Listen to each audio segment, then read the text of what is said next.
Los compuestos orgánicos se pueden clasificar en función de la presencia de un determinado grupo funcional. Un grupo funcional es un grupo atómico definido, es decir, una serie de átomos unidos de una determinada forma y que presentan propiedades físico-químicas características. Podemos decir que el grupo funcional se diferencia de la función química porque la función química sería como el nombre del grupo del compuesto, es el tipo, y el grupo funcional sería la estructura química en sí misma de dicha función.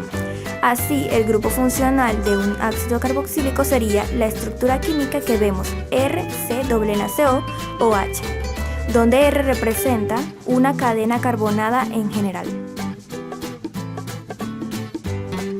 Tenemos distintos tipos de funciones dentro de los compuestos orgánicos.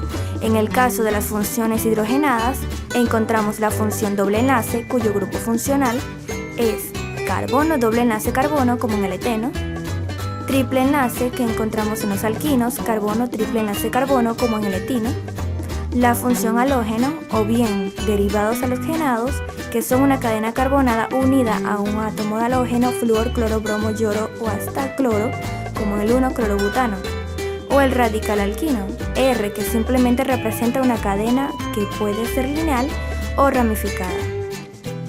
También tenemos, además de las funciones hidrogenadas, las oxigenadas, que son muy amplias.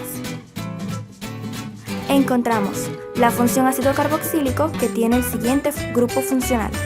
Vemos que es un carbono unido doblemente a un oxígeno, unido de forma simple a un grupo H y a un grupo R, donde R, como decimos, es una cadena carbonada. Por ejemplo, el ácido oxílico. También tenemos la función D, con el siguiente grupo funcional en el que el carbono se une doblemente a un carbono y de forma simple a un grupo R o R', donde R y R' son cadenas carbonadas que pueden ser iguales o distintas entre sí. En el ejemplo son iguales, tenemos los grupos metilo, dimetilo. La función aldehído, que tiene ese grupo funcional RCNaCOH, como el propanal. La acetona, que es muy similar, solo que el carbono doble enlace oxígeno se encuentra en el centro de una cadena con el extremo, RCNaCOR', donde R y R' son cadenas carbonadas, como la acetona. La función alcohol, que tiene como grupo funcional ROH, como un butanol, o la función éter, ROR', como en el dietileno. Todas estas serían distintas funciones oxigenadas dentro de los compuestos orgánicos con sus correspondientes grupos funcionales. También tenemos las funciones nitrogenadas con nitrógeno, como pueden ser la función almilo, esta de aquí, que es un poco compleja porque vemos que el nitrógeno o bien se puede unir a dos hidrógenos, o bien a un hidrógeno y un grupo R', o bien a dos grupos, un R' y un R'. En el caso del ejemplo que hemos puesto, la propanamida, el nitrógeno está unido a dos hidrógenos, pero tenemos todas las posibilidades y todas ellas son amigas con dicho grupo funcional, ¿de acuerdo?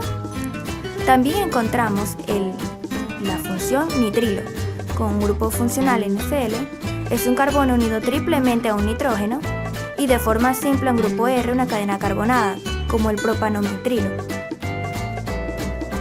La amina NRH2, como la butanamina, como la tenemos aquí. Y por último, la función nitro con el grupo funcional RO2, RNO2, como en el nitrobenceno. Asimismo, cabe destacar que cuando un compuesto orgánico presenta varios grupos funcionales distintos, para nombrar el compuesto se nombrará cada grupo funcional antes o después, en función de una prioridad de grupos establecida por la IUPAC. La prioridad es la que vemos en esta tabla. También vemos cómo se nombra el compuesto cuando un grupo funcional actúa como un grupo funcional y cuando actúa como grupo secundario.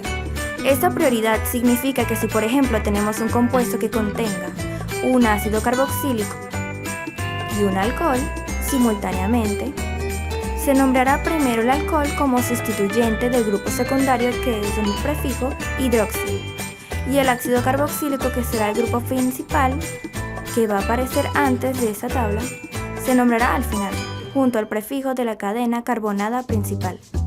Eso hace que este compuesto se nombre como ácido 3-hidroxihexanoico, ya que en el carbono 3 de la cadena encontramos un grupo OH, que al ser secundario se debe nombrar con el prefijo hidroxi.